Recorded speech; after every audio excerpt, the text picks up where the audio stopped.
పరుచుకుందాం. మన మధ్యలో ఉన్న చిన్న బిడ్డ చిరంజీవి దయా ఉందా? దయా బయట ఉందా? బిడ్డ వచ్చి ఓ ప్రత్యేక పాట పాడి ప్రభుని మహింపరచాలని ప్రేమతో కోరుతున్నాం. మైక్ ఇవ్వండి.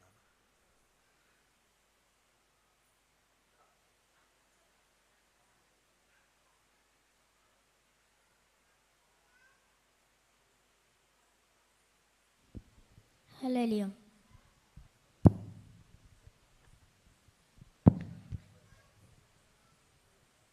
కంటి పాపలా కాచినవయా, చంటి పాపను మోసినట్టు మోసినవయా, చేతి నీడలో దాచినవయా, తోడుగా మా ముందరే నడచినవయా, పోషించినవయా, బలపరచినవయా, భయము వలదని నడిపించినవయా, కాపాడినవయా, ఓట మంచులో విజయమునిచ్చినవయా.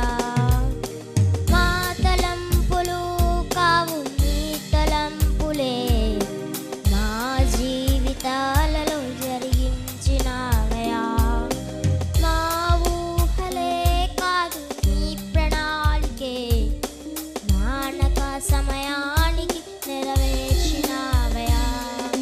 కంటి పాపలా కాచినవయా, చంటి పాపను మోసిన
సంధ్యాకి ప్రత్యేక ధన్యవాదాలు. ఈ అమ్మ ఎవరో గుర్తుపెట్టారా? దయమ్మ గారి, అలపర్తి దయమ్మ గారి ముని మనవరాలు, కోటయ్య గారి కుమార్తె. మరి ఆ బిడ్డ ప్రతిష్ఠ సమయంలోనే ఆశపడి అడిగారు. ఆ సమయాన హడావుడిలో బిడ్డను మనం పట్టించుకోలేకపోయాం.